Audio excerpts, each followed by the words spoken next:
লোকটা নিজের স্ত্রীকে হত্যা করেছে। 10 মিনিটও পেরোয়নি, বাতাসে ভেসে বেড়াচ্ছে এখনো তাজা রক্তের ঘ্রাণ। কিন্তু এরই মধ্যে সে অন্য একটি মেয়ের কাছে বিয়ের প্রস্তাব রেখেছে। লোকটার সাদা পোশাক, ফর্সা মুখে এখনো রক্তের দাগ। এমন অবস্থায় কেউ কাউকে বিয়ের প্রস্তাব দিয়েছিল বলে জানা নেই লোকটির, জানা নেই মেয়েটিরও। মেয়েটি রুদ্ধ চোখে তাকিয়ে আছে। নিজ স্ত্রীকে হত্যা করা অমানুষটা তার সমক্ষে দাঁড়িয়ে এখন। তাই বলে মেয়েটা বিচলিত হচ্ছে না, বরং কণ্ঠের গাম্ভীর্য বজায় রেখে বলল, স্ত্রীকে হত্যা করেছেন, যেই রাজ্যে দাঁড়িয়ে আছেন সেই রাজ্যেরই রাজকন্যাকে অপহরণ করে এনে বিয়ের প্রস্তাব দিচ্ছেন। এত কিছু করতে গিয়ে আপনার বুক কি একবারের জন্য কাঁপেনি? কাঁপেনি তো কি করতে পারি? ভীষণ নির্বিকার শোনায় লোকটার কণ্ঠ। আপনি জঘন্য মানুষ। তীব্র ঘৃণা ফুটে উঠল রাজকন্যা নামিরা ওয়াসনিয়াতের কণ্ঠে। লোকটি এবার ব্যঙ্গ করে হাসল। যার সঙ্গে কিছুদিন পর তোমার বিয়ে হওয়ার কথা, তার চেয়েও কি জঘন্য? হতে পারে সে বৃদ্ধ, 3 স্ত্রীপতি, কিন্তু সেই স্ত্রীকে হত্যা করার মতো এত পাপের কাজ করেনি। সে আপনার মতো জঘন্য নয়। ইলদিস হাসল। জেরজা রাজ্যে মাত্র কিছুদিনের অতিথি সে। বলা হয় দেশের সবচেয়ে সুন্দরতম ঝর্ণাটি এই জেরজায় অবস্থিত। ভ্রমণপ্রিয় যুবরাজ ইলদিস তাই ছুটে এসেছিল সেই ঝর্ণার ওপার সৌন্দর্য দুচোখে ধারণ করতে। আর সেই ঝর্ণার নিকটবর্তী স্থানেই সে দর্শন পেয়েছিল রাজকন্যা নামিরার। রাজকন্যাকে ভীষণ ভালো লেগেছিল তার। বিয়ে করার ইচ্ছা লালিত হয়েছিল বক্ষ অতলে। স্ত্রী যখন সেই স্বেচ্ছা সম্পর্কে অবগত হয়েছিল, তখন সেই নিয়ে তুমুল বাকদীন্দ্রতার সৃষ্টি করে। এরই এক পর্যায়ে ইলদিস রাগ নিয়ন্ত্রণ করতে না পেরে নিজের তরবারি দিয়ে আঘাত করে স্ত্রীর গলায়, এবং সেই এক আঘাতে মারা যায় তার স্ত্রী। বেচারি শুধু শুধুই মরল, কিন্তু তাতে ইলদিজের বিন্দুমাত্র কষ্টবোধ হয়নি, অথবা হচ্ছে না। এমনিতেও সে স্ত্রীর প্রতি তিক্ত বিরক্ত ছিল, বরং এখন তার মনে হচ্ছে জীবন থেকে একটা জঞ্জাল সাফ হয়েছে। ইলদিস বলল, আর 2 প্রহর পর আমাদের জাহাজটি জেরজা ত্যাগ করবে। তোমার উপর কোনো জোর নেই। যদি মনে হয় ইলদিজকে বিয়ে করা যায়, তাহলে জাহাজের ওখানে এসো। ইনশাল্লাহ ইলদিজ তোমায় বিয়ে করবে এবং সব রকমের ঝামেলা ও বিপদ থেকে রক্ষা করবে। আপনাকে বিয়ে করার একদমই প্রয়োজন পড়বে না আমার। নামিরার কণ্ঠে অক্ষুণ্ণ কাঠিন্যতা বিরাজমান। ইলদিস কিছু না বলে হাসল। মুগ্ধ চোখে রাজকন্যা নামিরাকে দেখে রাখছে, হয়তো শেষবারের জন্য। কে জানে আর কখনো দেখা হবে কিনা। ওই বাদামি অক্ষী মায়াময় মুখকমল ভুলতে হয়তো মোটামুটি ভালো সময় লেগে যাবে তার। ক্ষুদ্র নিঃশ্বাস ত্যাগ করে সে বলল, দোয়া করো যেন তাড়াতাড়ি ভুলে যেতে পারি তোমায়। নিশ্চয়ই, দোয়া রইল। রাজকন্যাকে তার নিবাসে পৌঁছে দাও। ইলদিজের নির্দেশ মোতাবেক ক্যারেজটি পর্যটক নিবাস হতে বেরিয়ে গেল নামিরাকে নিয়ে। 20 থেকে 25 মিনিটের পথ ক্যারেজে করে। এরপরই রাজপ্রাসাদ। ক্যারেজটি নামিরাকে প্রাসাদের কাছে নামিয়ে দিয়ে চলে যায়। প্রবেশপথ পাহারায় থাকা প্রহরীরা প্রাসাদের কপাট খুলে দিল তার প্রবেশের জন্য। নানান লোকের চলাচল লক্ষণীয় প্রাসাদের ভিতর। কদিন পর রাজকন্যার বিয়ে, এই আয়োজন নিয়েই হয়তো ব্যস্ততা। এর মধ্যে প্রাসাদকে চাকচিক্যময় করে সাজানোর কার্য আরম্ভ হয়ে গেছে। নামিরা এক পলক তার বিয়ের ব্যস্ততা অবলোকন করে এগুতে লাগলো। জেরজা রাজ্যটি আয়তনে একটু বেশি ছোট এবং অর্থনৈতিক দিক থেকেও দুর্বল। এখানে জীবন ধারণের জন্য উপযুক্ত সবকিছু পরিপূর্ণভাবে নেই। ঋতু পরিবর্তনের সাথে সাথে এটা ওটার অভাব লেগেই থাকে 12 মাস। বর্তমানে শস্যদানার সংকট। সত্যই লুকাহর রাজ্যের সঙ্গে তাদের একটা চুক্তি হয়েছে। লুকাহর রাজ্যের রাজার সঙ্গে জেরজা রাজ্যের রাজকন্যার বিয়ের বিনিময়ে লুকাহ রাজ্য জেরজাকে প্রয়োজন পরিমাণ শস্যদানা দিয়ে সহায়তা করবে। এজন্য বিয়েটা হওয়া অত্যন্ত জরুরি। কিন্তু রাজকন্যা নামিরা ভীষণ সন্দিহান, এই জরুরি কাজটা সম্পাদিত হবে তো। নামিরা নিজ শয়নকক্ষের সামনে এসে পৌঁছেছে। মনোরম নকশা খোদিত লোহার দরজাটা খুলতেই তার শয়নকক্ষ। ভারী লোহার কপাট দুটো খুলতেই কেমন ভারী শব্দের উৎপত্তি হলো। ভিতরে চোখ পড়তেই সহসা এক মানুষকে দেখে চমকালো নামিরা। প্রথমে সামান্য ভয়, এরপর স্বস্তি মিলল। তার চাচাতো ভাই হামিম বসে আছে খাটের উপর, তারই অপেক্ষায় ছিল। আজ রাতে? হামিম কেবল এই শব্দ দুটো উচ্চারণ করে শয়নকক্ষ ত্যাগ করলো। নামিরা স্তব্ধ হয়ে দাঁড়িয়ে রয়। আজ রাতেই ঘন কালো অন্ধকার ও ঘন কুয়াশাকে সঙ্গে নিয়ে এগিয়ে চলেছে ক্যারেজটি। পাথরের রাস্তায় ঘোড়ার পদধ্বনি রাতের নিস্তব্ধতা ভেঙে ভারী আওয়াজ তুলছে। চাবুকের বাড়ি পড়তে ব্যথায় গুঙ্গিয়ে ওঠে, নিজেদের গতি বৃদ্ধি করছে ঘোড়াগুলো। কিছুক্ষণ পরপর নামিরা পিছনে তাকিয়ে দেখছে, কিন্তু অন্ধকার আর কুয়াশায় কিছুই দৃশ্যমান নয়। কতটা পথ ফেলে এসেছে তারা, হয়তো অনেকখানি। নামিরা চক্ষু জোড়া জলে আদ্র। যেখানে তার জন্ম, যেখানে বেড়ে ওঠা, সেই পরিচিত জেরজা ছেড়ে সে চলে যাচ্ছে বহুদূর। তাকে যেতেই হবে। ওই বৃদ্ধ রাজাকে সে কিছুতেই বিয়ে করতে পারবে না। বিয়েতে আর অসম্মতি জানানোর ক্ষমতাও তার নেই। আপত্তি জানানোয় তাকে অসহ্য যন্ত্রণা সহ্য করতে হয়েছিল। শরীরে এখনো আঘাতের দাগ ও ব্যথা দুটোই রয়ে গেছে। 4 দিন বন্দিশালায় কাটাতে হয়েছে, অভুক্ত থাকতে হয়েছে। বিয়েতে মত দেওয়ার পরই মুক্তি লাভ করেছিল সেই অন্ধকার বন্দিশালা থেকে। মত না দিলে হয়তো এখনো সেই বন্দিশালায় কাটাতো এবং মৃত্যুর পহর গুনত। নামিরার সবচেয়ে বেশি কষ্ট হচ্ছে মায়ের জন্য। মায়ের মুখটি বারংবার মনে পড়ছে। প্রাসাদ ছেড়ে আসার সময় সে তার মা, চাচি ও এক বন্ধুলো ভৃতার সঙ্গে দেখা করেছে কেবল। ওই কজনই রয়েছে তার আপনজন। বাবা না, মানুষটাকে সে কখনো আপন ভাবতে পায়নি। আপন মানুষ হওয়ার জন্য যা বৈশিষ্ট্য থাকা জরুরি, ওই মানুষটার ভিতর তা নেই। মানুষটা বরাবরই নিজ স্বার্থে সব করেছে, অন্য কারোর ভালো মন্দ সে ভাবে না। সে এবং তার মা কেউ কখনো ভালো ছিল না ওই মানুষটার কাছে। পালিয়ে আসার আগে শয্যাশায়িনী অসুস্থ মাতার হাত দুখানি আঁকড়ে ধরে নামিরা বলেছিল, আমি জান, আমি আবার ফিরে আসব এবং আপনাকে নিয়ে যাব এই জঘন্য জায়গাটি থেকে। আমি আপনার জন্য প্রতিষেধক খুঁজব। আপনি আবার হাসবেন ইনশাল্লাহ। মা ক্লান্ত কণ্ঠে বলেন, আর কখনো এখানে ফিরো না নামিরা। আমি এমনিতেও মারা যাব, তুমি ওখানে গিয়ে সুন্দরভাবে বাঁচো। মায়ের কথা শুনবে না নামিরা। সে অবশ্যই তার মাকে নেওয়ার জন্য ফিরে আসবে। ততদিনে এই রাজ্য তার নিজস্ব একটা জায়গা তৈরি করতে হবে। ওই রাজ্যটাও তার জন্য একটা পরীক্ষা। শাহাইর রাজ্য সে কখনো দুঃস্বপ্নে ভাবতে পারেনি একদিন ওখানে সে যাবে। ক্যারিজ থেমেছে সমুদ্রের নিকটবর্তী রাস্তায়। কুয়াশা ভেদ করে জাহাজের আলো দেখা যাচ্ছে। কয়েকজন যাত্রীকে দেখতে পেল নামিরা, সম্ভবত জাহাজের যাত্রীগণ। তারা জাহাজের দিকে এগোচ্ছে। নামিরা নামলো। তার পরনে শীত নিবারণী পুরো পোশাক, মাথা ঢেকে রেখেছে ওড়না জাতীয় বস্ত্রে। সেই ওড়নার মুখও আড়াল করার চেষ্টা তার। ক্যারিজ থেকে নামিরার থলেটাকে নামালো হামিম। থলেটাকে আঁকড়ে ধরল নামিরা। বিদায় ক্ষণ। মন ভার হয়ে আসছে হামিমের। সে বলল, ভালো থেকো নামিরা।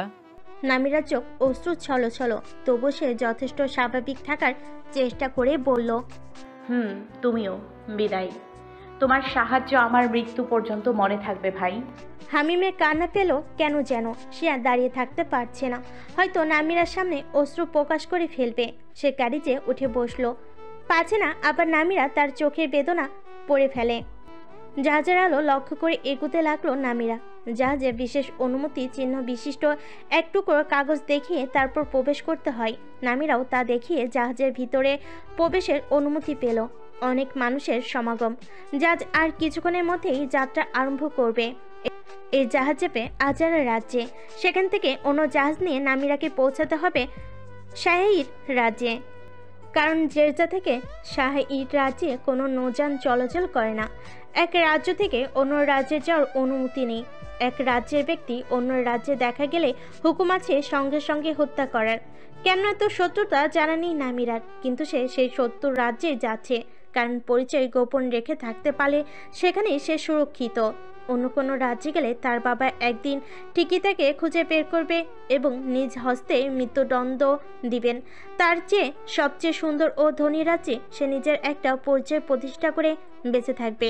তবে নামিরার কাছে সবচেয়ে আশ্চর্যের যে বিষয়টা তা হলো তার মা কিভাবে ওই রাজ্যের মানুষের সঙ্গে সংযুক্ত।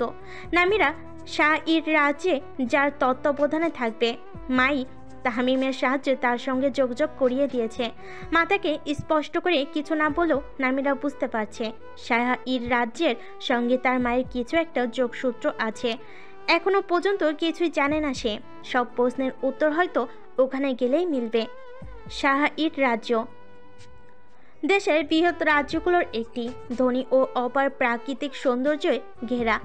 এখানে গরিষ্ঠ সংখ্যক মানুষের বাস রয়েছে। বেশিরভাগ মানুষই উন্নত জীবনযাপন করে। এই রাজ্যে সুনাম রয়েছে সর্বত্র। জাহাজ থেমেছে ঘাটে, যাত্রীরা নামছে, অন্য যাত্রীদের সঙ্গে সঙ্গে নামিরাও নেমেছে। তার হাতে থলে, পরনে আজারা রাজ্যের পোশাক। মোটামুটি প্রভাবশালীরা যেমন পোশাক পরে সেও তেমন পোশাক কিনেছে। এজন্য তার সঙ্গে আনা মুদ্রার 90% খরচ হয়ে গেছে বলা যায়। পোশাকটি সে কিনেছে যাতে তার সম্পর্কে কোনো প্রকার সন্দেহ না হয় কারোর, যাতে মানুষজন মনে করে সে আজারা থেকে এসেছে। পোশাকটি আসলে ভীষণ সুন্দর। নীলচে রঙের পোশাকটি পা ছাড়িয়ে মাটিতে লুটেছে। বলা যায় আজারের পোশাক তৈরিকারীরা অনেক দক্ষ এবং তাদের কল্পনা শক্তিও দারুণ। এখন সময় সকালবেলা। এ রাজ্যে কুয়াশার ঘনত্ব যেন আরও বেশি। নামিরা একটু দূরেই কিছুই দেখতে পাচ্ছে না। তাকে জাহাজঘাট থেকে নিয়ে যাওয়ার জন্য লোক থাকার কথা, কিন্তু এখানে এই অপরিচিত জায়গায় কুয়াশার ভিতর কাকে খুঁজবে, কিভাবে খুঁজবে?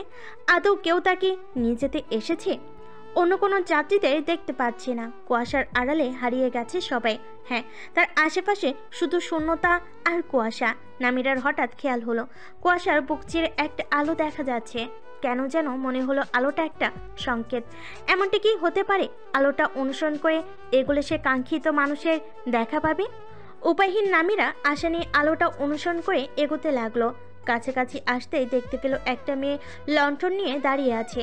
মেয়েটির পরনে লালচে রঙের 2 স্তর বিশিষ্ট পোশাক। এমন পোশাক কেবলই শাহীর রাজ্যের মেয়েরাই পরে থাকে।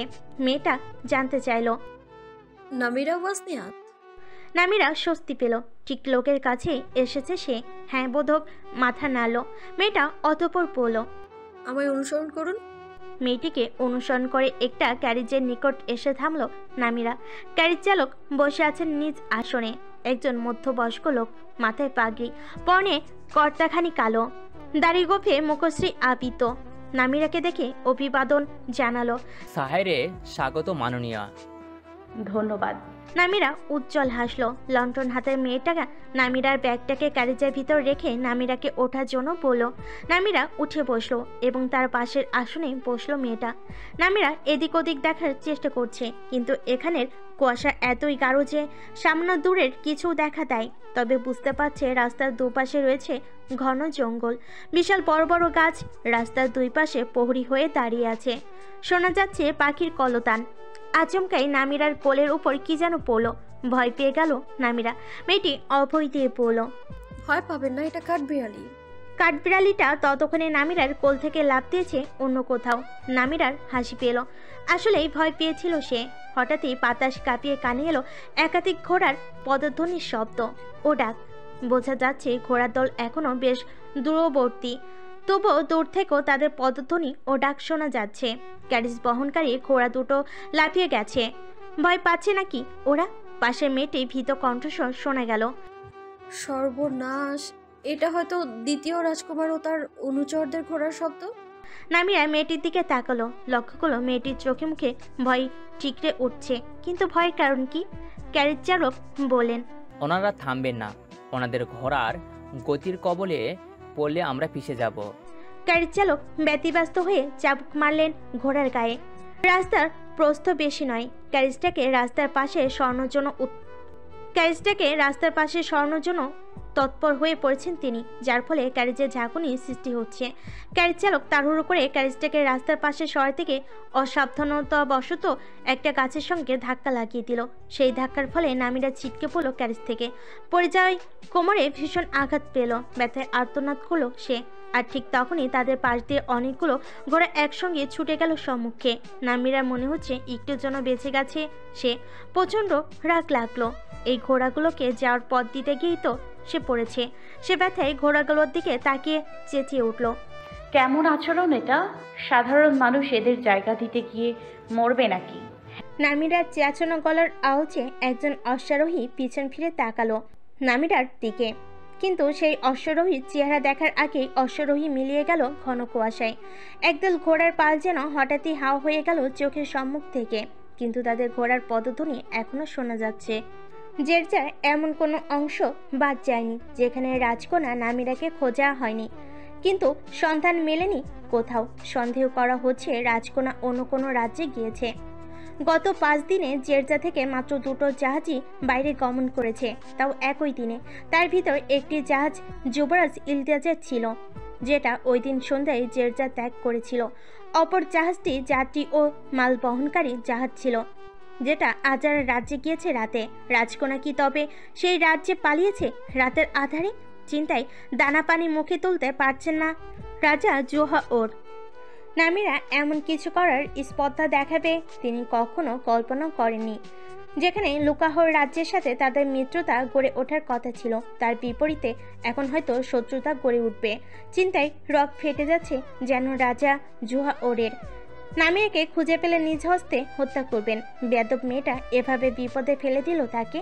রাজা জোহাওরের নিজ কক্ষের বন্ধ দরজার বাইরে থেকে অনুমতি প্রার্থনামূলক কণ্ঠ শোনা গেল। হামিম বলছে চাচাজান, ভিতরে প্রবেশ করব? এসো। অনুমতি প্রদান করলেন জোহাওর। হামিম ভিতরে প্রবেশ করে কুর্নিশ করল রাজাকে, এরপর জানালো, আজারা রাজ্যর খবর পাঠিয়েছি। যদি নামিরাকে তারা খুঁজে পায় তবে বন্দি করে রাখবে এবং আমাদের খবর জানাবে। যে করে হোক ওই কাল সাপটাকে খুঁজে বের করো হামিম। একবার সাপটাকে পেয়ে গেলে টুকরো টুকরো করে কেটে ইঁদুর দিয়ে খাওয়াবো। চিন্তা করবেন না চাচাজান, আমার ধারণা নামিরা আজারা রাজ্যই আছে এবং আমরা ওকে খুঁজে পাবো। হামিম মুখে এ কথা বলেও সে জানে রাজা জোহাওর তার কন্যাকে খুঁজে পাবেন না। তিনি বড্ড বেশি দেরি করে ফেলেছেন। নামিরা হয়তো এখন আজারা ত্যাগ করে শাহইরে রয়েছে, আর ওনার ধারণাতেও কখনো আসবে না নামিরা আজারা হয়ে শত্রুর রাজ্য শাহইরে গিয়েছে। কিন্তু হামিমের ভীষণ চিন্তা হচ্ছে, ওখানে কেমন আছে নামিরা, কেমন থাকবে? যদি ও রাজ্যে কেউ বুঝতে পারে নামিরা জেরজা দ্বীপের মেয়ে, তবে ওখানেই ওর মৃত্যু নিশ্চিত। নামিরা কি পারবে পরিচয় গোপন রাখতে? ভালো থাকবে ওখানে? কোমরে ভীষণ লেগেছে নামিরার। মারওয়ার সাহায্য নিয়ে উঠে দাঁড়ালো সে। পোশাকে ধুলো লেগেছে। মারওয়া ঝেড়ে দিতে দিতে বলল, অনেক বেশি ব্যথা পেয়েছেন নাকি? হ্যাঁ, মোটামুটি ভালোই ব্যথা পেয়েছি। দুঃখিত, আমরা আপনাকে ঠিকভাবে রক্ষা করতে পারিনি। কিন্তু আপনার ওরকমভাবে চেঁচিয়ে কথা বলা উচিত হয়নি। জানেন তারা কারা? দ্বিতীয় রাজকুমার ও তার অনুচরেরা। তো রাজকুমার বলে কি যা নয় তাই করবে? এই কুয়াশার ভেতর তারা যেমন গতিতে ঘোড়া নিয়ে ছুটছে, এতে করে তাদের সামনে কেউ পড়লে তো নির্ঘাত নিজের প্রাণ হারাবে। এই তো আর একটু হলেই আমরাও মারা পড়তাম। তারা সব সময়ই এমন। এটা তো ঠিক নয়।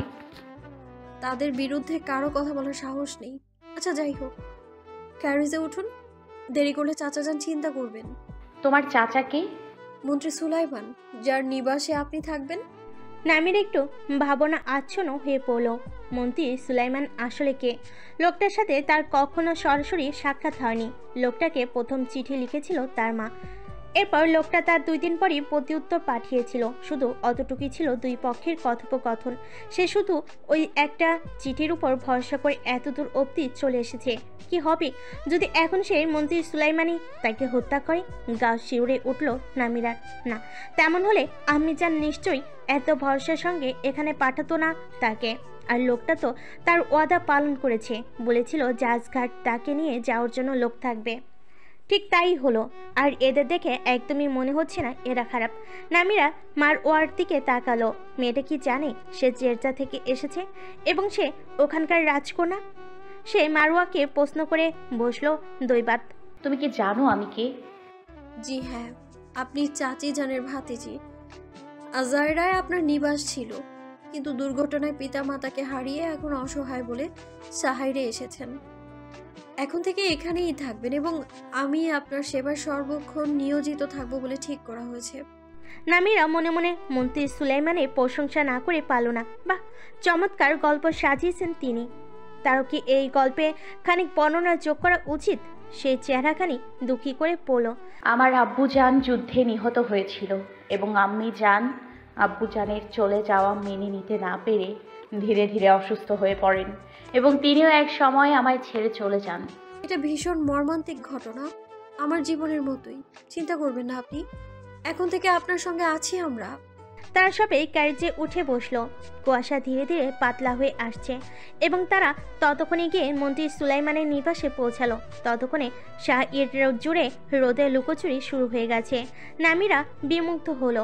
এ রাজ্য ভীষণ সুন্দর ও পরিপাটি। মনে হচ্ছে এখানে না এলে জীবন অপূর্ণ রয়ে যেত। আসার পথে সে বাসিন্দাদের সঙ্গে দেখা হলো। তারা প্রত্যেকে বিস্ময় নিয়ে দেখেছিল তাকে।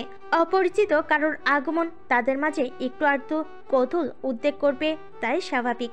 মন্ত্রী সুলাইমানের নিবাসের প্রবেশ পথে একটা লোহার ফটক রয়েছে। মারোয়া সেটা উন্মুক্ত করলো। নামিরার থলেটাকে বহন করছে সে। তার পিছন পিছন এসে নিবাসের ভিতর পা রাখলো নামিরা। পিছনের কপাটটি বন্ধ হয়ে যাওয়ার শব্দ হলো। মুগ্ধ নয়নে মন্ত্রী সুলাইমানের নিবাস দেখতে লাগলো নামিরা। দালানটি উচ্চতা ও প্রস্থে ভালোই বড়সড়। দালানের সম্মুখে যে উন্মুক্ত স্থলভাগ রয়েছে সেখানে বিভিন্ন রং ও আকারের ফুল শোভা পাচ্ছে। রয়েছে বিশাল এক গাছ, যে গাছের ডালগুলো ভরে আছে নীলচে পাখির উপস্থিতিতে। সেখান থেকে একটি পাখি উড়ে এসে মারোয়ার কাঁধে বসলো। নামিরা ধারণা করলো এটা মারোয়ার পোষা পাখি। পাখিটা মারোয়ার কাঁধ থেকে তার দিকে তাকিয়ে আছে। নামিরার মনে হলো পাখিটা স্বাগত জানাচ্ছে তাকে। দরজা ঠেলে অন্দরে প্রবেশ করলো মারোয়া। ভিতরে দুজন ভিত্তাকে দেখা গেল ঘর পরিষ্কার করতে। নামিরা চতুর্দিকে চোখ পোলাতে লাগলো আরও কাউকে দেখতে পাওয়ার আশায়, কিন্তু আর কাউকেই দেখা পাওয়া গেল না। বাড়ি থেকে দেখে বোঝা যাচ্ছিল না ভিতরটা এত বড় হবে। মারোয়া ভবনের পিছনের দিকে একটা দরজা দেখিয়ে বলল, ওটা আপনার ঘর। নামিরা এগোচ্ছিল দরজাটার দিকে। আচমকা একটা তীর ঠিক তার কানের পাশ দিয়ে গিয়ে গেঁথে গেল কাঠের দরজার গায়ে। সঙ্গে সঙ্গে স্তব্ধ হয়ে গেল নামিরার শরীর। কয়েক সেকেন্ড নড়তে পারল না। ভয়ে মুখমণ্ডল ঘেমে গেছে তার।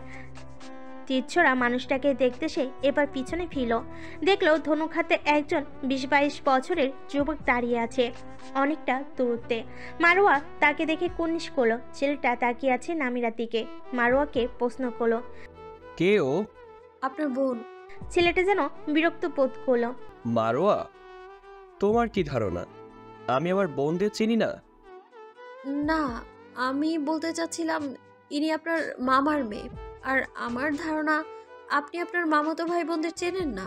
মারোয়ার কথার প্রেক্ষিতে নামিরা বুঝতে পারলো ছেলেটা মন্ত্রী সুলাইমানের সন্তান। ছেলেটা বলল, মামা তো বোন, এখানে এসেছো কেন? এখন থেকে এখানেই থাকবেন। কেন? তুমি আছো কিসের জন্য তাহলে? বিরক্তি উপচে পড়লো ছেলেটার চোখে মুখে। সে অন্যদিকে ঘুরে তীর ছোড়ার জন্য লক্ষ্য নির্ধারণ করলো। একটা তীর উড়ে গিয়ে গেঁথে গেল কাঠের আসবাবপত্রে। নামিরা দরজায় গেঁথে যাওয়া তীরটাকে টেনে তোলার চেষ্টা করলো, কিন্তু আশ্চর্য, তীরটাকে তোলা যাচ্ছে না। পিছন থেকে হঠাৎ একটা হাত এসে তীরটাকে আঁকড়ে ধরলো এবং একটানেই তুলে নিল তীরটাকে। পিছন ফিরে দেখলো নামিরা। তীর ছোড়া ব্যক্তিটাই তীরটা তুলেছে। ছেলেটা বিদ্রুপ করে পড়ল, আলীর ছোড়া তীর টেনে তুলবে? এত শক্তিধর তুমি নও মামাতো বোন। আলী? তার মানে ছেলেটার নাম আলী? তীর নিয়ে চলে যাচ্ছিল আলী। তীর ঘরের ভেতর ছোড়া জিনিস নয়। আমার তীর আমার ঘর, তাতে তোমার কি? এতে ঘরের ক্ষতি হচ্ছে। ঘরের ক্ষতি হচ্ছে? তোমার ক্ষতি তো করছি না, তোমার ক্ষতি করব কি? নামিরা পড়ল। আলী ধনুক তাক করলো নামিরার দিকে। পিলে চমকে উঠল নামিরার। মারোয়া শঙ্কিত কণ্ঠে বলে উঠল, কি করছেন ভাই আলী? আলী ঠোঁট বাঁকা করে হাসলো। ছুঁড়ে দিলেই তোমার মৃত্যু নিশ্চিত। আলীর তীর এখনো নামিরার দিকে তাক করা, কিন্তু নামিরার ভয় পাচ্ছে না আর। সে বলল, ছুঁড়ে দিলেই মৃত্যু নিশ্চিত ঠিক, কিন্তু আপনি তীরটা ছুঁড়বেন না এটাও নিশ্চিত। এত নিশ্চিত কি করে হচ্ছ? আমি নিজেও তো এত নিশ্চিত নই। আজকের আগে আমি তোমাকে চিনতামও না, তোমার মৃত্যু হলেও বা আমার কি? আলীর পিছনে একজন নারী মুখ দেখা গেল। মারোয়া কুর্নিশ করলো তাকে দেখে। মহিলাকে সম্মানী মনে হচ্ছে। মারোয়ার দেখা দেখি নামিরাও কুর্নিশ করলো। মহিলা কঠিন গলায় আলীকে বললেন, আলী, এখানে কি করছো? আলী সবে মহিলাকে খেয়াল করেছে। ধনুকটা নামিয়ে ফেলো সঙ্গে সঙ্গেই। কোনো রকম বাকবিন্দটা না করে ভদ্র ছেলের মতো বলল, আমার হয়তো বাইরে যাওয়া উচিত আম্মি, আমি চলে যাচ্ছি, আপনার সঙ্গে পরে দেখা করব। আলীর নিজ কথা মোতাবেক চলে গেল। নামিরা মহিলাকে দেখছে। আলীর কথাই বুঝতে পেরেছে ইনি মন্ত্রী সুলাইমানের স্ত্রী। খুব সুন্দর চেহারা। মহিলা নামিরার গালে স্নেহের হস্ত পরশ বুলিয়ে বললেন, ভীষণ সুন্দর তুমি, ঠিক তোমার মায়ের মতন।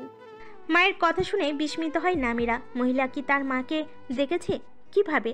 মারোয়া সামনে থাকাতে কিছু জিজ্ঞেস করতে পারলেন না। মহিলা বললেন, হাম্মামে তোমার গোসলের জন্য পানি প্রস্তুত করতে বলছি। তোমার নিশ্চয়ই গোসল করা প্রয়োজন। এর বেশি বাক্য ব্যয় না করে মহিলা চলে গেলেন। অতঃপর নামিরা নিজ কক্ষে প্রবেশ করলো।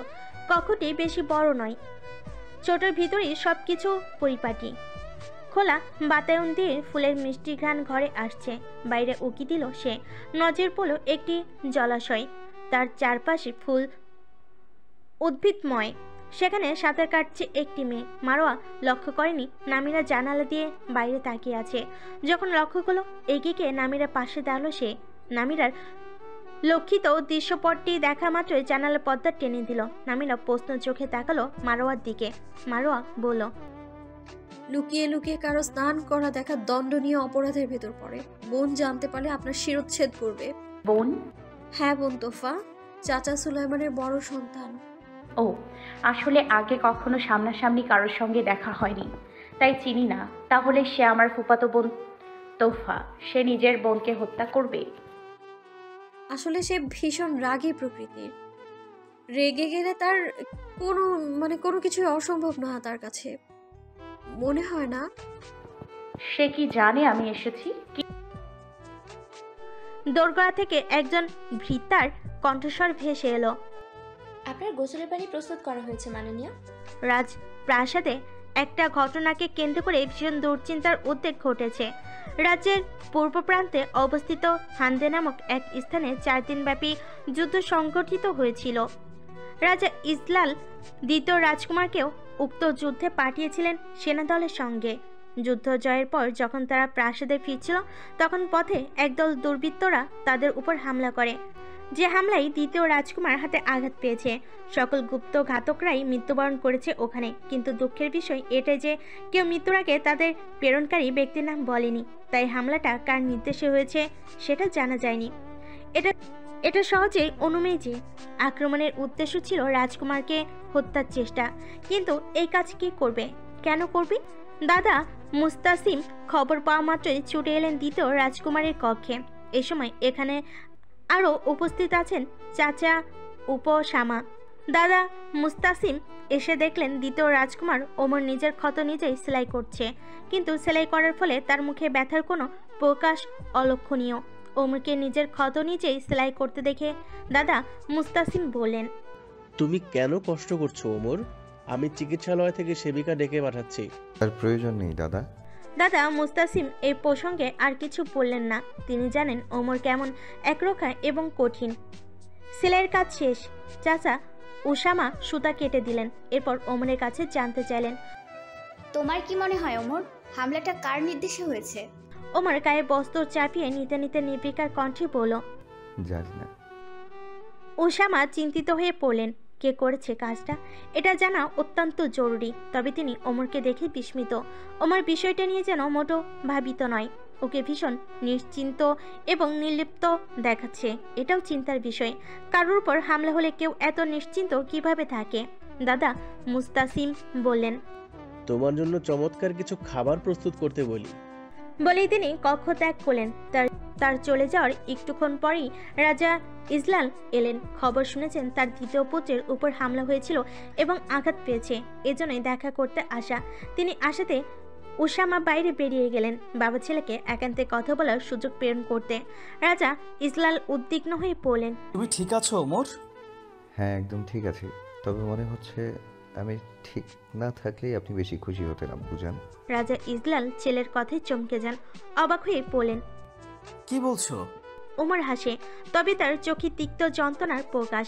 বলো, ওই ব্যক্তিটা আপনি ছিলেন তাই না? রাজা ইসলাল খারাপ কিছুর শঙ্কা করছেন। কি বলতে চাচ্ছে ওমর? তিনি বলেন, তোমার কথা বুঝতে পারছি না ওমর। না বুঝতে পারাই ভালো, আমিও বুঝতে চাই না, কিন্তু দুর্ভাগ্যবশত আমি সব বুঝতে পারি আব্বুজান। জানা বোঝা আর জানাই আমার জন্য ভালো। আমি বুঝতে পারছি না তুমি কি সব কথা বলছো। মনে হচ্ছে তুমি অসুস্থ, তোমার বিশ্রাম প্রয়োজন। এই কথা বলে ইজলাল বের হয়ে গেলেন। তার কক্ষে ওমরের সামনে বেশিক্ষণ দাঁড়ানো সম্ভব ছিল না। কিভাবে বুঝলো ওমর? কেউ কি মৃত্যুর আগে তার নাম বলে গিয়েছে? উসামা কক্ষের বাইরে দাঁড়িয়েছিলেন। রাজাকে কেমন অস্থির হয়ে বের হয়ে যেতে দেখলেন। দৃশ্যটা বড্ড দৃষ্টিকটু ও কৌতূহলপূর্ণ ঠেকলো তার কাছে। কি কথোপকথন হলো পিতা পুত্রের মাঝে? আজকের চাঁদটা গোলাকার এবং খুব উজ্জ্বল। জ্যোৎস্নায় ভাসছে সায়া-ই। আজ রাতে একটা রাত ভ্রমণ হলেই মন্দ হতো না, কিন্তু কার সঙ্গে বের হবে? তাই তো ঘরের চালের উপর বসে জ্যোৎস্নার আলোর প্রকৃতি উপভোগ করছে। চালের উপর রয়েছে লতানো উদ্ভিদে লাল রঙের মিষ্টি ফলের সমাহার। এখান থেকে ফল সংগ্রহ করতে উঠেছিল মারোয়া। শখ করে নামিরাও উঠল এবং অনেকক্ষণ ধরে এখানেই বসে আছে তারা। পাশাপাশি বসে ফল খাচ্ছে। এই ফল নামিরা আগে কখনো খায়নি। গোলা আকৃতির ছোট ছোট লাল রঙা ফলগুলো দেখতে যেমন সুন্দর, খেতেও ভীষণই সুস্বাদু। অনেক ফল সংগ্রহ করেছে তারা। একটা ঝুড়ি প্রায় ভরে গেছে, যেটা তারা দুজন মিলে অর্ধেক করার চেষ্টা করছে। হঠাৎ হঠাৎ শীত বায়ু এসে গায়ে লাগছে, কিন্তু একদমই খারাপ লাগছে না নামিরার। বরং এখন সে এই শীতকেও উপভোগ করছে। অথচ আজ যদি সে এখানে না থাকতো, জীবনে কোনো মানে উপলব্ধি করতেই পারতো না। এক বৃদ্ধ রাজার স্ত্রী হতো সে, এক বিপন্ন জীবন কাটাতো। কিন্তু তেমনটা যে হয়নি, এটা ভাবতেই স্বস্তিতে চোখে জল আসছে। মায়ের কথা চিন্তা করেও তার মন ভার। কি হবে যদি বাবা তার পালিয়ে যাওয়ার জন্য মাকে সন্দেহ করে বসে? এই চিন্তাটা আগে হয়নি, এখন হচ্ছে। এক গাছের ওখান থেকে একটা পাখি ডাক শ্রবণ হতে সেদিকে তাকালো নামিরা, কিন্তু কোনো পাখি দেখা গেল না। গাছটির ডালগুলোতে ঝুলছে অসংখ্য লণ্ঠন, সেগুলো জ্বলছে, বেশ সুন্দর লাগছে দেখতে। সাই করে চোখের সামনে দিয়ে কিছু উড়ে গেল। নামিরা লক্ষ্য করে দেখলো উড়ে যাওয়া পাখিটা মারোয়ার কোলের উপর বসেছে। হয়তো এটা মারোয়ার সে পোষা পাখিটা। ওর নীল পালকগুলো কি সুন্দর। নামিরা একটা আঙ্গুল বুলিয়ে দিল ওটার গায়ে। কি নাম ওর? কোনো নাম দিইনি। আমাদের এখন নিচে যাওয়া উচিত। অনেকক্ষণ আমরা এখানে রয়েছি। আমাদের না দেখার ফলে তাদের দুশ্চিন্তা হতে পারে। মারোয়া উঠে দাঁড়ালো। নামিরাকে সতর্ক করে বলল, সাবধানে উঠুন। নিজের একটা হাত নামিরার দিকে বাড়িয়ে দিল সে। নামিরা মারোয়ার হাত ধরে উঠে দাঁড়ালো সাবধানতার সহিত, কিন্তু তার দীর্ঘ পোশাকের অংশ পায়ের নিচে আটকে গিয়ে পা ফসকালো তার। চিৎকারের শব্দ। দাঁড়িয়ে গেল ওমর। চিৎকার অনুসরণ করে উপরের দিকে তাকাতে একটা ভারী মানবদেহে এসে পড়ল তার উপর।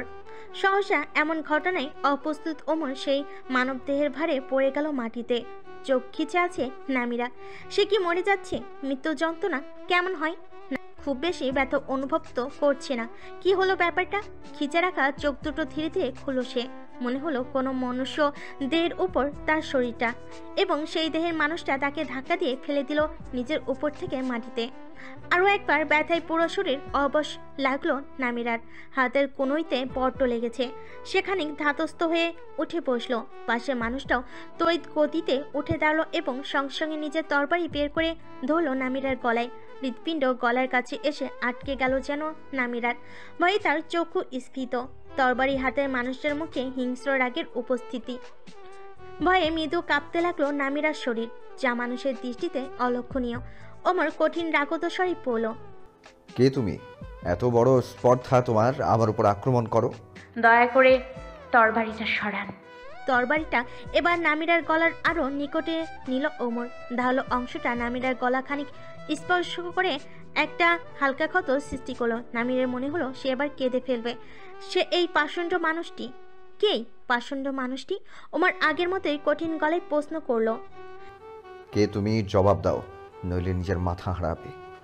ভিতর থেকে ছুটে বেরিয়ে এলেন মন্ত্রী সুলাইমানের স্ত্রী হায়াসা এবং কয়েকজন ভীতা। তারা মূলত চিৎকার ও পতনের শব্দ শুনে এসেছে। ও প্রত্যাশিতভাবে দ্বিতীয় রাজকুমারকে দেখে কুর্নিশ করল সকলে। রাজকুমারের দরবারের সম্মুখ থেকে নামিরাকে বাঁচাতে হায়াসা সুরি পড়লেন, রাজকুমার, ও আমার ভাইয়ের মেয়ে। আজারা থেকে এসেছে আজ সকালে। যদি কোনো ভুল করে থাকে সেজন্য আমি বিনম্রভাবে ক্ষমা প্রার্থী। আশা করছি আপনি ক্ষমার দৃষ্টিতে দেখবেন। ওমরের মাঝ থেকে ক্ষুব্ধ ভাবটা সয়নি। তবুও দেখা গেল সে নিজের তরবারি সরিয়ে নিয়েছে। তার মুখের গাঢ় বিরক্তির রংটাও স্পষ্ট দৃশ্যমান। তরবারিটা সরিয়ে নেওয়ার স্বস্তি অনুভব করলো নামিরা। মারোয়া নামিরার নাম জপতে জপতে সবে এসে পৌঁছেছে। নামিরা কত কটা বিস্ময়ে দেখছি ওমরকে। এই মানুষটার উপর সে পড়েছে। এতক্ষণে মানুষটার মাথা ফেটে রক্তে ভেসে যাওয়ার কথা জমিন, অথচ কিনা মানুষটা তেমন কিছুই হয়নি। মুখে সামনে যন্ত্রণার সাপটুকুও নেই। আশ্চর্য! আর রাজার ছেলে বলি কি এত রাগ? যাই হোক, সে রাজকুমারের ওপর পড়ে সত্যি চরম অন্যায় করেছে, তাই মাথা নত করেই বলল, ক্ষমা করবেন, আমি সত্যি ইচ্ছাকৃতভাবে কিছু করিনি। আপনার উপর আক্রমণ করা আমার উদ্দেশ্য ছিল না। আমি নিজেই দুর্ঘটনার শিকার। নামিরা আর চোখে রাজকুমারকে দেখল না। রাজকুমারের মাঝে ক্ষমা করার কোনো লক্ষ্য নেই। কি কঠিন মুখ, চোখের চাহনিও ভীষণ ভয়ঙ্কর। দেখে হৃদস্পন্দন বন্ধ হয়ে যায়। ওমর নামিরাকে অগ্রাহ্য করে হায়াসার দিকে তাকালো। মন্ত্রী সুলাইমান বাড়িতে আছেন? নেই, তবে এসে পড়বেন। আপনি দয়া করে অন্দরে প্রবেশ করুন। ওমর ঘরের অভ্যন্তরে প্রবেশ করলো। মন্ত্রী সুলাইমানের কাছে তার প্রয়োজনীয় একটা জিনিস রয়েছে, সেটা নিতেই এসেছে সে। প্রয়োজনীয় জিনিসটা এক প্রকার অস্ত্র। অস্ত্রটা নতুন আবিষ্কার করা হয়েছে, বন্দুকজাত। হানতে যাওয়ার আগে অস্ত্রটা মন্ত্রী সুলাইমানের কাছে গচ্ছিত রেখে গিয়েছিল। নতুন আবিষ্কৃত বলে বস্তুটা খুবই মূল্যবান। ওমরের পিছন পিছন হায়েশা ও ভীর্তরাও ভবনের অন্ধরে চলে গেল। মারোয়া নামিরার গলার ক্ষতটা লক্ষ্য করলো। রক্ত বের হয়েছে ক্ষত স্থান দিয়ে। নামিরাকে এক হাত ধরে উঠিয়ে পড়ল। আপনার ভাগ্য খুব ভালো। খুব কম লোকই দ্বিতীয় রাজকুমারের তরবারির সম্মুখ থেকে বাঁচতে পারে। দ্বিতীয় রাজকুমার কথাটা শুনে সচকিত হে মারোয়ার দিকে তাকায় নামিরা। এটা দ্বিতীয় রাজকুমার? নামিরার সকালের ঘটনা মনে পড়ে যায়। এর রাজকুমারও সেই অশ্বরোহিতের একজন ছিল, যার জন্য সকালে তার কোমর ভাঙতে গিয়েও ভাঙেনি। এখন মনে হচ্ছে ক্ষমা চাওয়াই ভুল হয়েছে। হিসাব তো বরাবর হয়ে গেছে। আঘাতের বদলে আঘাত, তাহলে আবার ক্ষমা প্রার্থনা কিসের? মারোয়া বলল, চলুন আপনার ক্ষততে ভেষজ লাগিয়ে দিই। মারোয়ার সঙ্গে নিজের কক্ষে চলে এলো নামিরা। রাত বাড়ার সঙ্গে সঙ্গে শীত বেড়েছে যেন। কুয়াশা জমছে। মারোয়া জানালার কপটগুলো লাগিয়ে ফায়ারপ্লেসে আগুন জ্বালালো। ঘর উষ্ণ হচ্ছে ধীরে ধীরে। পুরো শরীর ব্যথা করছে নামিরার। তারই এই অবস্থা, তাহলে রাজকুমার তো নিশ্চয়ই আরো ব্যথা পেয়েছে। দৃশ্যটা মনে পড়তে তার শরীর কাঁপে। হাত পা কিছু যে ভাঙেনি এই রোগকে। বাকিস রাজকুমারের ওপর পড়েছিল, সেজন্যই এমন অক্ষত আছে। কিন্তু দ্বিতীয় রাজকুমার কেমন দস্যুর মতো তার গলার তরবারিটা ধরেছিল। তখন মনে হচ্ছিল এই বুঝি তার প্রাণটা গেল। এখানে কি কথায় কথায় মানুষের প্রাণ কেড়ে নেই এরা? মন্ত্রী সুলাইমান কেমন মানুষ? লোকটার সঙ্গে এখনো দেখা হয়নি তার। লোকটার সঙ্গে তার মায়ের কি সম্পর্ক? মা তো কিছুই বলেনি এই সম্পর্কে। এখন মন্ত্রী সুলাইমানকেই সরাসরি প্রশ্ন করার সিদ্ধান্ত নিয়েছে সে। মারোয়া হালকা লাল রঙের একটা পোশাক নামিরার পাশে রেখে পড়ল। এটা পরুন, আপনাকে সুন্দর লাগবে। নামিরা মারোয়ার দেওয়া পোশাকটাই পরল। আগের পোশাকটা চেয়ে এটা অনেক ভারী লাগছে তার কাছে। মারোয়া রন্ধনশালায় গিয়েছে, নামিরাকেও ওখানে যেতে বলে গিয়েছে, কিন্তু রন্ধনশালাটা কোথায়? নামিরা ইতিউতি করতে করতে এগিয়ে চলছিল একদিকে। আচমকা দেওয়ালের আড়াল থেকে একটা তরবারি এসে তার গলার সম্মুখে থামলো। থেমে গেল নামিরা। আবার তরবারি হাতে মানুষটা আড়াল থেকে পেরিয়ে এলো। দ্বিতীয় রাজকুমার। আবার কি চাই সে? দুশ্চিন্তার কালো মেঘে ঢেকে যায় নামিরার মস্তিষ্ক। সে যে রাজ্যে এটা কি জানতে পেরে গেছে? রাজকুমার? সর্বনাশ! তুমি সেই মেয়ে, তাই না? বুকের ভিতর দ্রিমি দ্রিমি শব্দের টের পাচ্ছে নামিরা। কণ্ঠনালী অবশ হয়ে যেতে চাইছে। আর বুঝি রক্ষা নেই। কম্পিত কণ্ঠে জানতে চাইল, কোন মেয়ে? সকালে বিচ্ছিরিভাবে চেঁচিয়েছিলে সেই মেয়ে। তরবারিটা আরেকটু নিকটবর্তী হলো নামিরার। একবার সমস্ত শরীর কেঁপে উঠল তার। ওমর চাপা আক্রোশে বলল, আর কখনো অমন গলায় চাচাবে না, তাহলে সত্যি সত্যি তোমার শিরচ্ছেদ করব। স্বস্তি পেল নামিরা। যাক, এই ব্যাপার তাহলে। কিন্তু তাকে চিনল কি করে? তবে কি ওই পিছন ফিরে তাকানো অশ্বারোহী রাজকুমার ছিল? অত কুয়াশার মাঝেও তাকে দেখতে পেয়েছিল। বরং মনেও আছে কোথায় রাজকুমার নিজের ভুল স্বীকার করবে তা নয়, উল্টো সাজাচ্ছে। এই সাধারণ কোনো প্রজা হলে নামিরা শুনিয়ে দিত কয়েক কথা, কিন্তু এ হচ্ছে রাজকুমার। কথায় কথায় যে রাজকুমার তার গলায় তলোয়ার ধরছে, কথা শোনাতে গেলে হয়তো মস্তকটা আসলে দেহচ্যুত হবে। নামিরা বিনম্র পোজার মতো বলল, নিশ্চয়ই দ্বিতীয় রাজকুমার, আর কখনো ওরকম ভাবে চেঁচাবো না আপনার সম্মুখে। ওমর তরবারি সরিয়ে নিল, অস্পষ্ট স্বরে বলল। বিরক্তিকর। তার বিরক্তির চাহনি যেন আরো গাঢ় হলো। তরবারিটা ঢুকিয়ে রাখতে রাখতে সামনে হেঁটে চলল সে। অস্পষ্ট স্বর হলেও নামিরা ওমরের উচ্চারিত শব্দটি শুনতে পেয়েছে। শুনেই হতবাক। সে বিরক্তিকর। সে আর ওই রাজকুমার যে কথায় কথায় নিজের তরবারি ধরল নিরীহ তার উপর, সে বিরক্তিকর নয়? দেওয়ালে চোখ গেল নামিরার। সুচালো কিছু অস্ত্র গেঁথে রাখা রয়েছে ওখানে। সে একটা অস্ত্র হাতে তুলে নিল। ভাবছে এটা দিয়ে যদি সে রাজকুমারের চুল কেটে দিতে পারত তবে শান্তি পেত। ওমর আচমকা দাঁড়িয়ে গেল, পিছন ফিরে তাকালো সে। সঙ্গে সঙ্গে অস্ত্রটা লুকিয়ে ফেললো নামিরা। সে ভাবেনি রাজকুমারের পিছন ফিরে তাকাবে। বোকা হাসলো সে। ওমর ভুল কুচকে দেখছে নামিরাকে। পূর্বে উচ্চারিত শব্দটার পুনরায় ঘটালো, আসলেই বিরক্তিকর বলে বড় বড় পা ফেলে কোথাও চলে গেল। নামিরা যেখান থেকে অস্ত্রটা নিয়েছিল সেখানে রেখে দিল। বোকার মতো অস্ত্রটা হাতে নিয়েছিল। কি অদ্ভুত, কোথায় যেন যেতে চাচ্ছিল সে। হ্যাঁ, রন্ধনশালা। কোথায় ওটা? কোনো ভিত্তাকেও এই মুহূর্তে দৃষ্টির সম্মুখে দেখা পাচ্ছে না যে জিজ্ঞেস করবে। নামিরা ঘুরে ঘুরে খুঁজতে লাগলো। কয়েকটা বদ্ধ দরজাও খুলো সে। তেমনইভাবে ভুলবশত আলীর কক্ষের দরজাটাও খুলে ফেললো একসময়।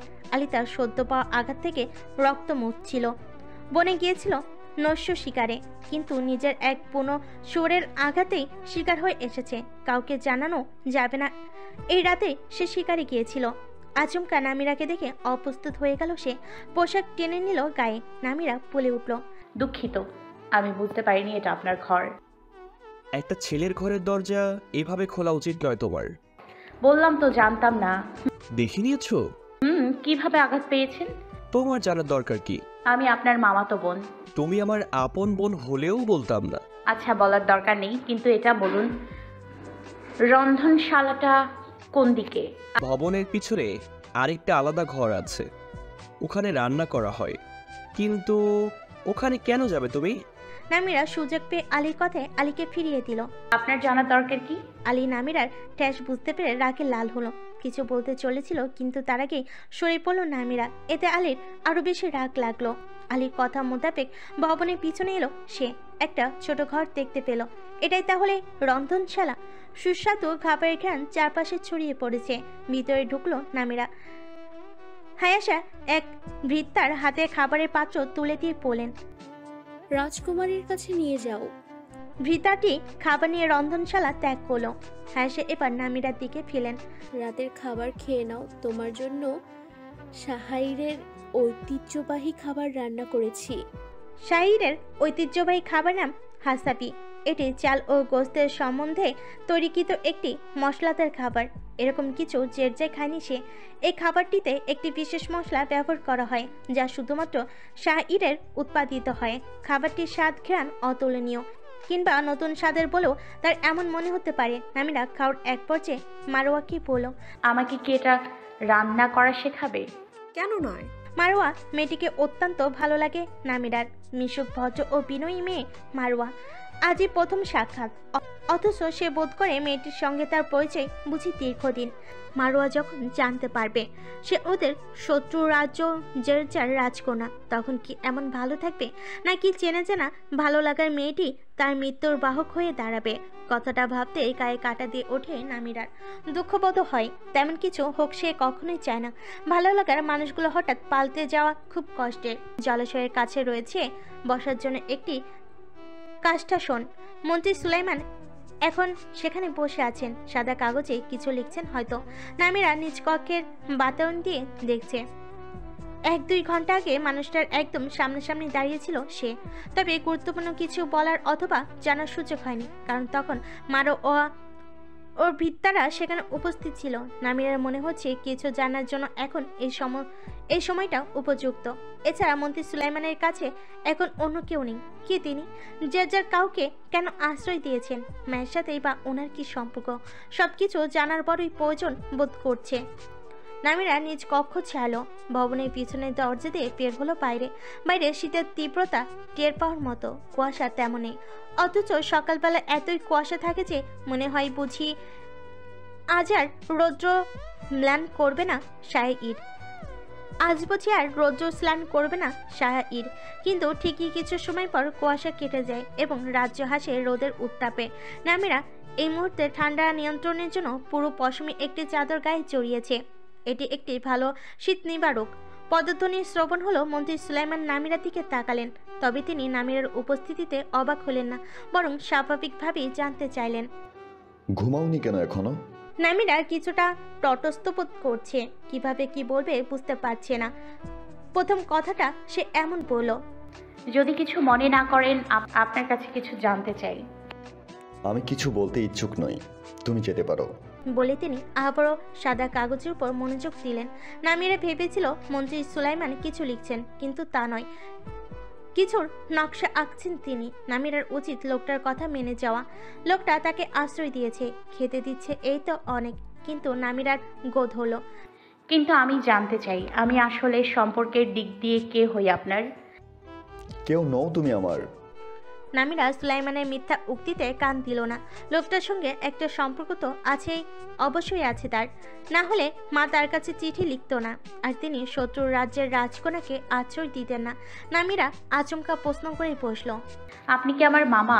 কুয়াশা কেটে রোদ উঠেছে। কতকটা রোদ খেলা করছে নামিরা শয়নকক্ষের মেঝেতে।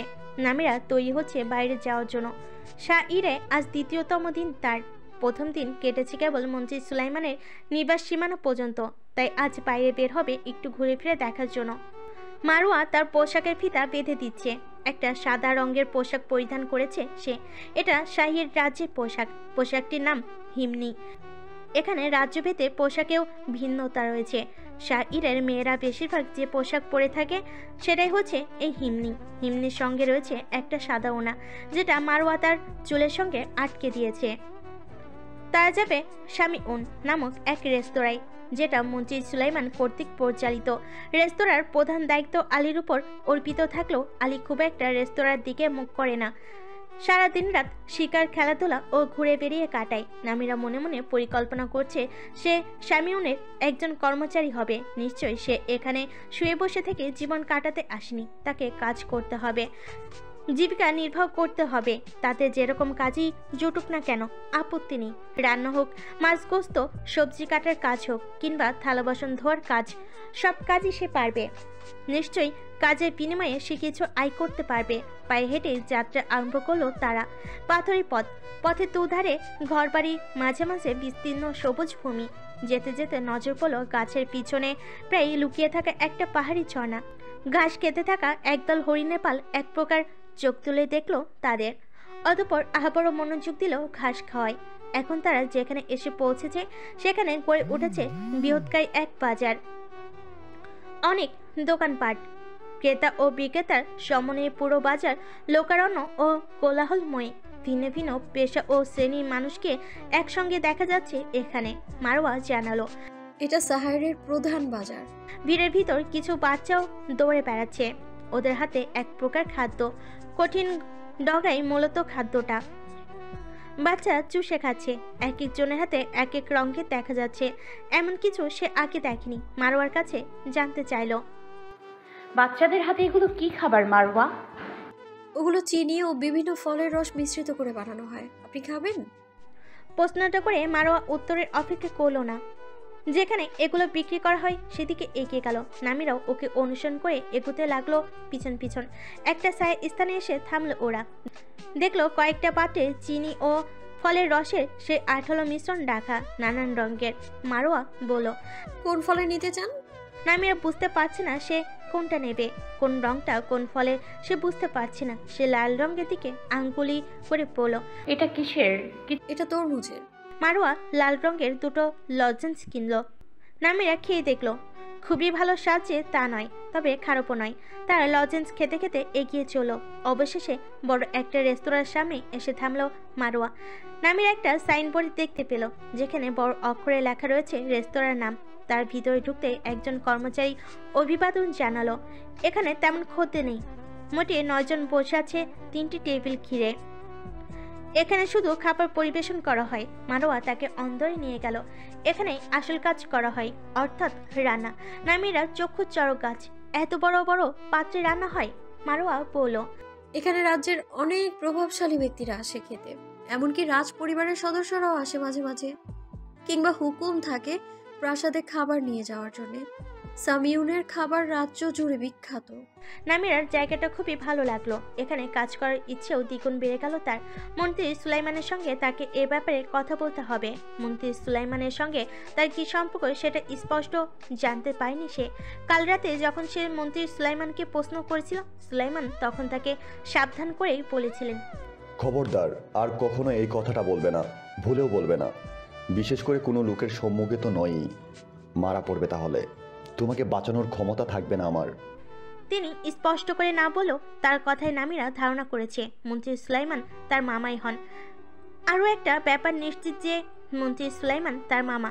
এই কথা অন্য কেউ জানলে তার পরিচয় ফাঁস হয়ে যাবে, অর্থাৎ সবই বোঝা যাবে সে জেরজা থেকে এসেছে এবং তার জন্য মৃত্যু অবধারিত।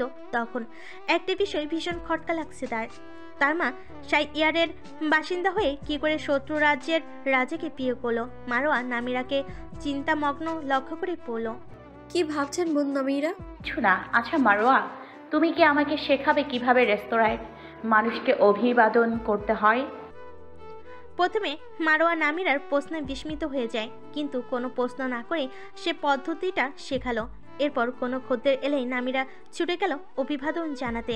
মারোয়ার শেখানো কথাগুলো বলল সে। শুভ সকাল মাননীয় সামিউনে, স্বাগত।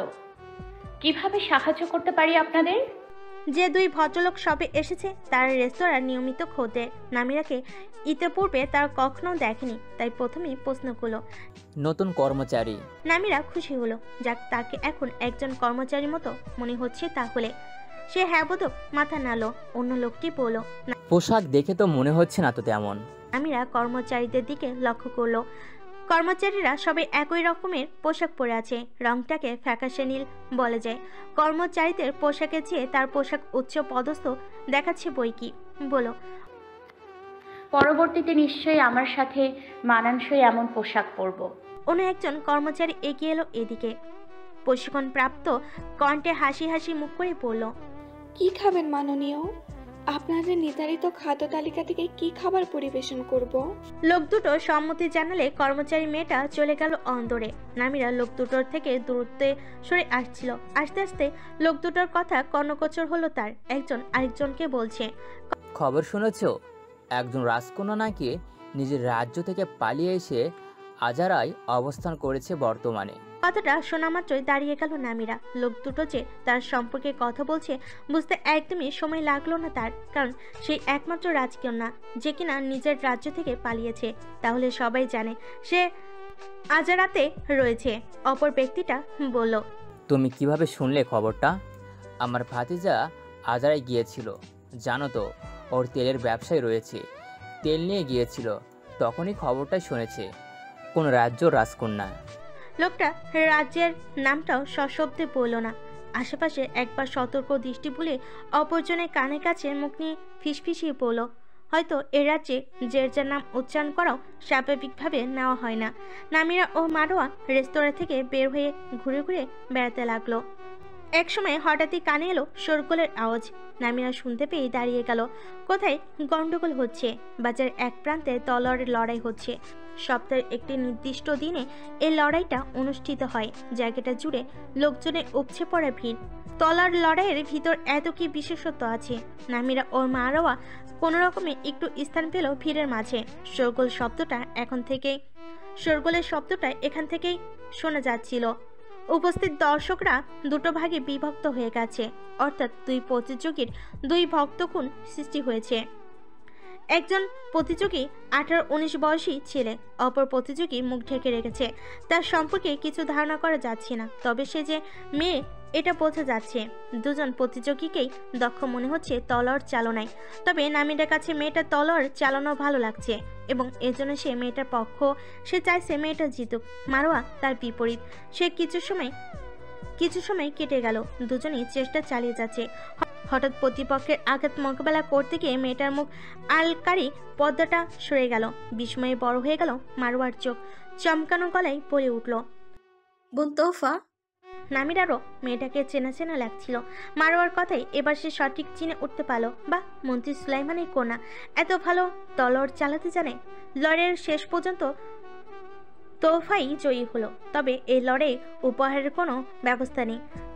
মানুষ মনে তৃপ্তির জন্য লড়াই অংশগ্রহণ করে থাকে। লড়াই শেষ হওয়ার পর তিনজন একই সঙ্গে জড়ো হলো তারা।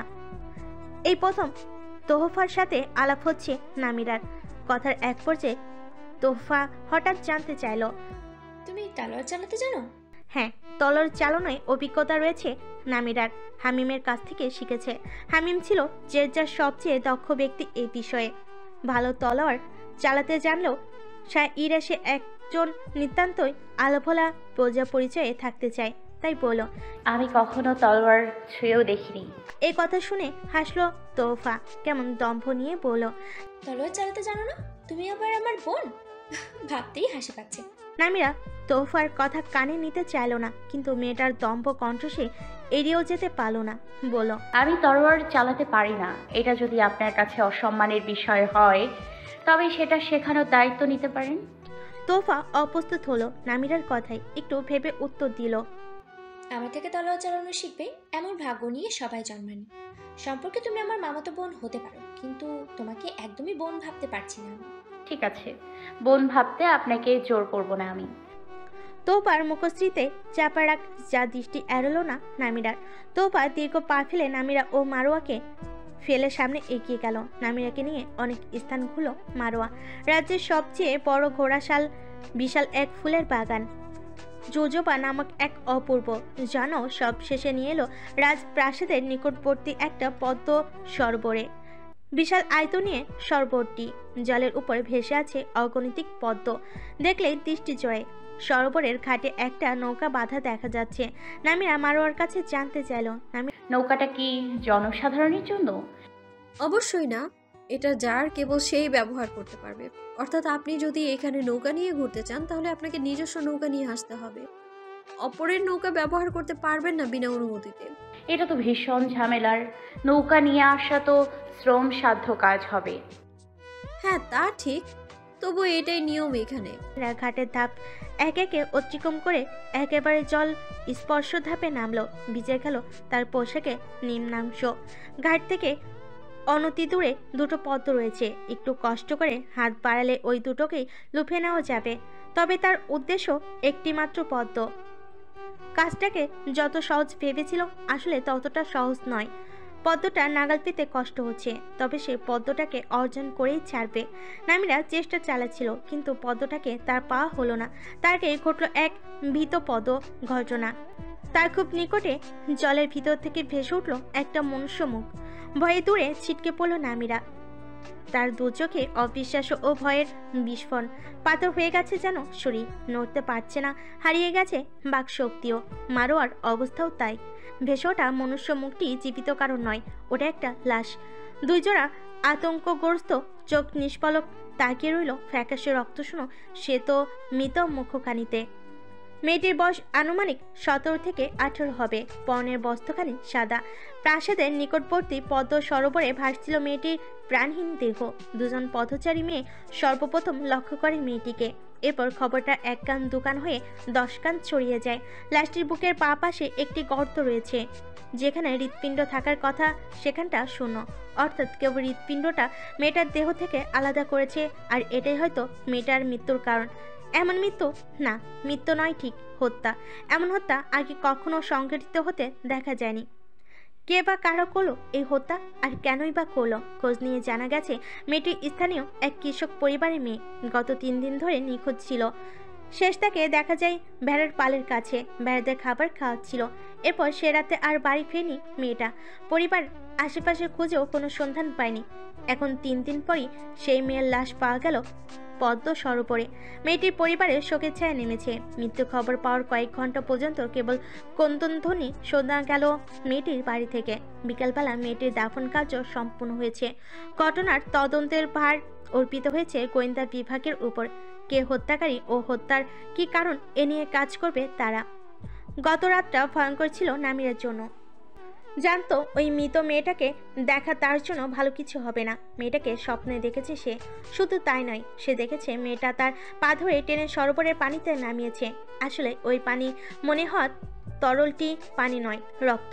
সে ডুবে যাচ্ছিল রক্ত সরোবরে। যদিও স্বপ্ন ছিল, কিন্তু নামিরার মনে হচ্ছে সে মুখে এখনও রক্তের স্বাদ টের পাচ্ছে। এতে বারবার বমি আসছে তার। এই নিয়ে সে দুবার বমি করেও ফেলেছে। অবসন্ন লাগছে সব কিছু। সকালে খাবার আসরে মারোয়ার সঙ্গে কথা বলে জানতে পারলো মারোয়ার রাতে ঘুমোতে পারেনি। দুঃস্বপ্ন দেখেছে সেও, ওই মেয়েটাকেই দেখেছে। ওই রকম ভয়ঙ্কর একটি লাশ তারাই কেন প্রথম দেখলো? না হলে হয়তো এমন ভয়ঙ্কর দুঃস্বপ্নের কবলে পড়তে হতো না। মন্ত্রী সুলাইমানের নিবাসে সকালের খাবার সবাই একসঙ্গেই বসে খায়, তবে আলী ও তোফা অনুপস্থিত। নামিরার তোফার সাথে কালকে শেষ দেখা হয়েছিল বাজারে থাকাকালীন, এরপর আর দেখা যায়নি। মন্ত্রী সুলাইমান আলীর সন্ধান করলেন। হায়াশা জানালেন, আলী বন্ধুদের সঙ্গে বেরিয়েছে। কোথায়? মৎস্য শিকারে। ওকে কি আমি নিষেধ করিনি মৎস্য শিকারে যেতে? গত গ্রীষ্মে কি ঘটেছিল ভুলে গেছো? ছেলেটা একদম কথা শুনছে না। মন্ত্রী সুলাইমানের কথা মন আকর্ষণ করলো নামিরার। কি ঘটেছিল গত গ্রীষ্মে, যার জন্য আলীর মৎস্য শিকারে যাওয়ার জন্য এভাবে মনক্ষুণ্ণ করেছেন? মারোয়া নামিরার পাশেই বসা। নামিরা মাথাটা কিছুটা এগিয়ে নিল। মারোয়ার কর্ণ সন্নিহিত বলল, গত গ্রীষ্মে কি হয়েছিল মারওয়া? ভাই আলী বন্ধুদের সঙ্গে মৎস্য শিকারে গিয়েছিলেন হাঙর হ্রদে। দুর্ঘটনাবশত তিনি নৌকা থেকে হ্রদে পড়ে যান এবং ছোট হাঙরের কামড় ঘান পায়। তবে তেমন মারাত্মকভাবে নয়। ভাগ্য ভালো, ওনার বন্ধুরা ওনাকে দ্রুত বোটে তুলে নিয়েছিলেন, না হলে ওই দিন আরো দুঃখজনক কিছু ঘটতে পারত। ঘটনাটা আসলেই ভয়ঙ্কর শুনে গায়ে লোম দাঁড়িয়ে গিয়েছে নামিরার। জানতে চাইল, এখানে হাঙ্গর হ্রদ আছে? হ্যাঁ, বিশেষজ্ঞদের মতে সেখানে প্রায় 25টা হাঙর আছে। আমি ওখানে যেতে চাই। সম্ভব না, হ্রদটা বিপজ্জনক, তাই সকলের জন্য নিষিদ্ধ ঘোষণা করা হয়েছে। তবে শুধু একজনই রয়েছে যিনি ওখানে শিকারে যান। কে? দ্বিতীয় রাজকুমার। তবে তিনি মৎস্য শিকারে যান না, বরং হাঙর শিকার করতে যান। কি বলছো মারওয়া? হ্যাঁ, আগে ওখানে আরো হাঙর ছিল। রাজকুমার ওমর 5টাকে শিকার করার পর ধারণা করা হচ্ছে 25টা রয়েছে এখনো। হায়শা লক্ষ্য করলেন নামিরা ও মারোয়ার নিজেদের মধ্যে ফিসফিস করছে, তাই বলেন, মেয়েরা খাওয়ার সময় কথা বলা ঠিক নয়, খাওয়া শেষ করো। হায়শার কথা মেনে আর খাওয়ার মধ্যে বাক্যলাপ করলো না। দুজন চুপচাপ খেতে লাগলো। দ্বিতীয় রাজকুমার সম্পর্কে নামিরার চিন্তা ভয়ঙ্কর হয়ে উঠেছে ক্রমে। সে আর মনের ভুলও কখনো রাজকুমার ওমরের সামনে পড়তে চায় না। রাজকুমার ওমর নিঃসন্দেহে একজন ভয়ঙ্কর মানুষ। খাওয়া শেষ করে নামিরা ও মারোয়া নিবাস থেকে বের হলো। গন্তব্য শামিউন। গতরাতে মামা সুলাইমানের কাছে নামিরা শামিউনের একজন কর্মচারী হতে চায় এমন প্রসঙ্গ তুলেছিল। ধারণা ছিল মামা সুলাইমান বিমত পোষণ করবেন, কিন্তু তিনি নামিরাকে বেশ অবাক করে দিয়ে বলেছিলেন, যদি তোমার ইচ্ছে হয় তবে কাজ করতে পারো, কিন্তু যেহেতু তুমি অদক্ষ তাই অন্যদের তুলনায় সামান্য বেতন পাবে। বেতন সামান্য হোক কিংবা বেশি, নামিরা অনুমতি পেয়ে দারুণ খুশি হয়েছে। যে যাই তার জীবন খুব স্বাধীনপূর্ণ ছিল না। খুব কমই প্রাসাদ থেকে বেরোনোর সুযোগ পেয়েছে সে। নিজ ইচ্ছে মতো কিছুই করার সুযোগ ছিল না, কিন্তু এখানে সে ঘুরে বেড়াতে পারবে, যা ইচ্ছে তাই করতে পারবে। সামনে এসে কর্মচারী মেয়েরা যেমন পোশাক পরে তেমনি একটা পোশাক পরল নামিরা। এখানে পোশাক পরিবর্তনের জন্য একটি কক্ষ রয়েছে, আর বাড়তি অনেকগুলো পোশাক রয়েছে সেখানে। নিজেকে দেখার জন্য রয়েছে একটি দর্পণও। সেখানে নিজেকে ভালো করে দেখে নিল নামিরা।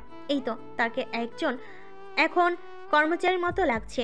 আলীর উপর এখানে যিনি প্রধান রয়েছেন তিনি একজন মধ্যবয়সী মহিলা। প্রথমেই তিনি কঠিন ও গুরুত্বপূর্ণ কাজ নামিরাকে দিলেন না। যে কাজটা নামিরা পেল তা খুবই অল্প পরিশ্রমের। তাকে কেবল খদ্দেরদের স্বাগত জানাতে হবে ও খাবার সাজানো পাত্রগুলো খদ্দেরের সামনে পরিবেশন করতে হবে। শামিউন সকাল 9টা থেকে শুরু হয়ে রাত 11টা পর্যন্ত খোলা থাকলেও নামিরার কর্মসময় নির্ধারণ করা হয়েছে বিকেল অবধি, অর্থাৎ সে বিকেল পর্যন্ত এখানে থাকবে এবং তার সাথে সাথে মারোয়াও। নামিরা অবশ্য মারোয়াকে চলে যেতে বলেছিল, কিন্তু মারোয়া রাজি হয়নি, কারণ মন্ত্রী সুলাইমান সর্বক্ষণ তাকে নামিরার সঙ্গে থাকতে হুকুম দিয়েছেন। সময় দুপুরে গড়িয়েছে। এই পর্যন্ত নামিরা প্রায় 15 জন খদ্দেরকে অভিবাদন ও 17 জনকে খাবার পরিবেশন করেছে। তবে এখানে আসা খদ্দেরদের সংখ্যা অনেক বেশি।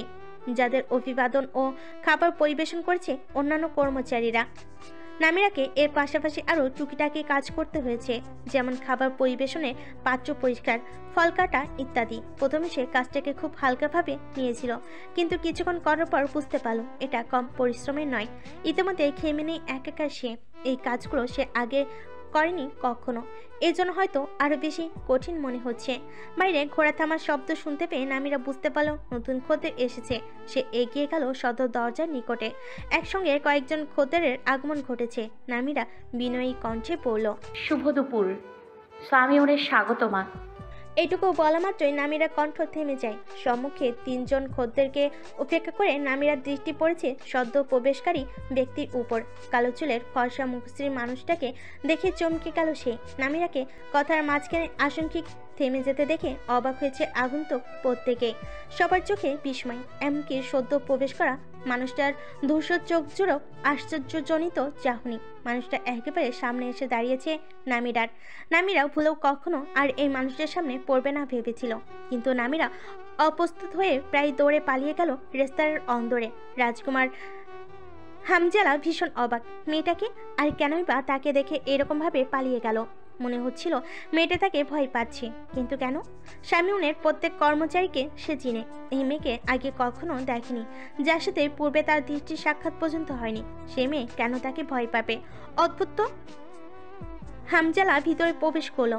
উপস্থিত খদ্দেররা তাকে দেখা মাত্রই সম্মান জ্ঞাপন করতে দাঁড়িয়ে গেল। হামজালা সবাইকে বসতে বলে তার নির্ধারিত টেবিলকে ঘিরে বসলো সঙ্গীদের নিয়ে। নামিরা অন্দরে এসে সবজি কাটায় হাত দিল। এই মুহূর্তে সে খাবার পরিবেশন বা অভিবাদনের কাজ করতে পারবে না, কারণ ওখানে দ্বিতীয় রাজকুমার বসে আছেন। তাই সবজি কাটার কাজ করে পুষিয়ে নিতে হবে বিষয়টা। মারও সবজি কাটায় সাহায্য করছিল। শুধুই বসে থাকতে ভালো লাগছিল তার। নামিরাকে সে অন্যরকম লক্ষ্য করলো, কেমন ছটফট করে এসে ঢুকেছে নামিরা এ কক্ষে। মারোয়া জানতে চাইল, কি হয়েছে? কিছু না। রাজকুমার যতক্ষণ রেস্তোরাঁয় ছিল নামিরা একবারের জন্য অন্দর থেকে বের হয়নি। মনে হচ্ছিল সামনে পড়লে রাজকুমারের তরবারির সম্মুখীন হতে হবে তাকে। সে আর এই ভয়ঙ্কর মানুষটার তরবারির সম্মুখীন হতে চায় না, আর কখনো দেখা না হোক মানুষটার সাথে। সূর্য প্রায় ঢলে পড়েছে পশ্চিম আকাশে। মৃদু বায়ুতে কাঁপছে বৃক্ষের পাতা। অল্প অল্প শীত টের পাওয়া যাচ্ছে এখনই। দিনের এমন সময় ভাগে আলতানকে দেখা গেল ভুক্তভোগী কৃষক বাড়ি থেকে বের হতে। আলতান গোয়েন্দা বিভাগের প্রধান সদস্য এবং সেনাপতি উসামার দ্বিতীয় পুত্র সন্তান। রাজ্যে তার ঢের সুনাম রয়েছে। এ পর্যন্ত রাজ্যের অনেক অপরাধের সমাধান করেছে সে। মানুষের উপকারে সে সর্বদাই সচেষ্ট একজন ব্যক্তি। যেহেতু তদন্তের ভার তার উপর, তাই সে ভুক্তভোগী পরিবারের সঙ্গে কথা বলতে এসেছিল। যদি তাদের সঙ্গে কথা বলে বিশেষ কিছু জানা যায়, কিন্তু পরিবারে কেউ এমন কিছু বলতে পারল না যাতে হত্যাকারী হিসেবে কাউকে সন্দেহ করা যেতে পারে। কৃষকের বাড়ি থেকে বের হয়েই রাস্তায় তার দেখা হলো মারোয়ার সঙ্গে। মারোয়ার সাথে রয়েছে আরও একটি মেয়ে, যার উপর বিশেষ দৃষ্টি আটকালো আলতানের।